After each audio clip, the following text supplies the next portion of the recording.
amul benn réew ci réew yi ñu wër ni bu mën a développer demal boppam tekki te bàyyi yeneen moromam lii nag moom mooy clé maanaam caabi bi lay mën a permettre nga comprendre déplacement yi nga xam ne le premier ministre Ousmane Sonko def na ko ci sous-région bi. Dire que le 21e siècle doit être africain. C'est notre siècle. C'est le seul continent qui a encore des marges extrêmement importantes. Ousmane Sonko est à Conakry. Sur les voies et moyens de faire un saut quantitatif et qualitatif en mutualisant nos moyens, nos ressources. Premier ministre Ousmane Sonko en Côte d'Ivoire. Renforcer la fraternité entre tous les États et tous les pays de ces ensembles sous-régionaux, mais également les défis économiques qui sont les vrais défis du continent, indépendamment de la question sécuritaire. Un accord a été signé entre les gouvernements des deux républiques serres concernant la coopération dans les secteurs miniers et énergétiques. Donc vision stratégique la waaye nag dañuy privilégier li nga xam ne mooy jógee ci ñun ñu koy produire fii di ko transformer fii suñu paree nag di ko commercialiser loolu nag mooy la valeur ajoutée bi nga xam ne tey jii dañ koy yokk. Parce que imaginez ce qu'on peut faire avec le gaz sénégalais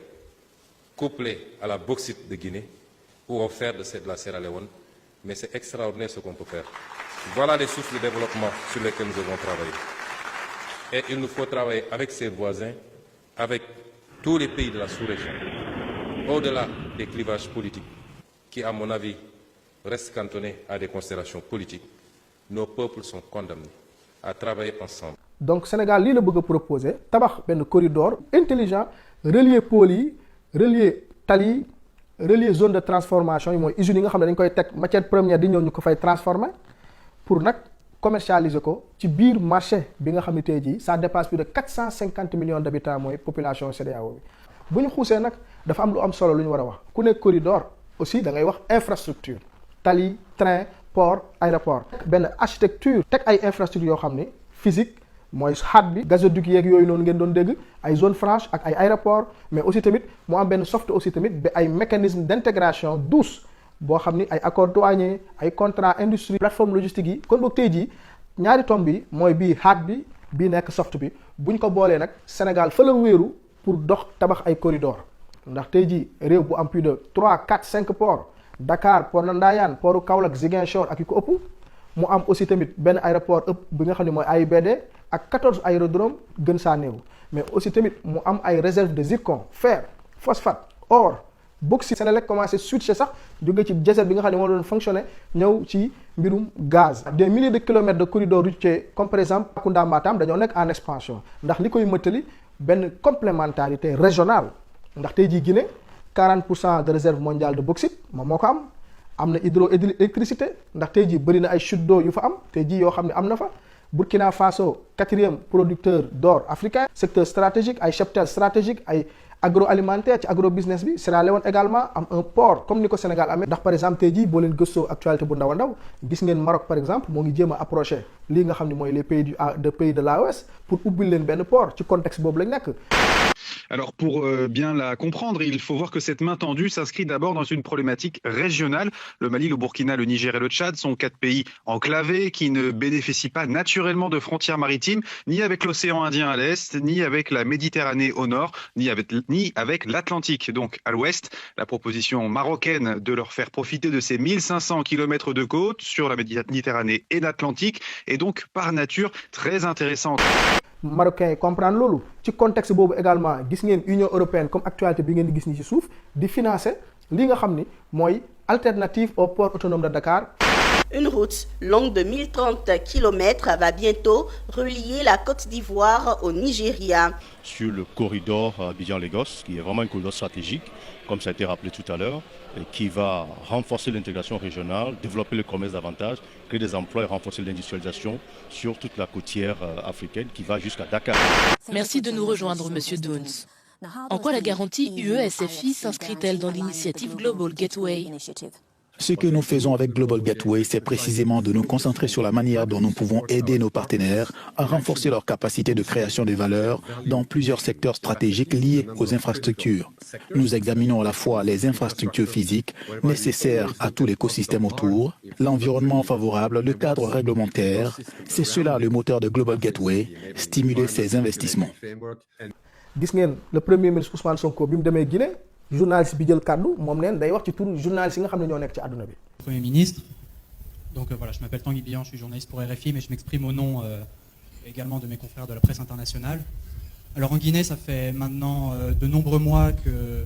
2 activistes de la société civile et un journaliste ont disparu. Des organisations de la société civile sénégalaise et guinéenne ont interpellé le Premier ministre sénégalais Ousmane Sonko sur cette question, lui ont demandé de s'exprimer auprès des autorités guinéennes sur cette question.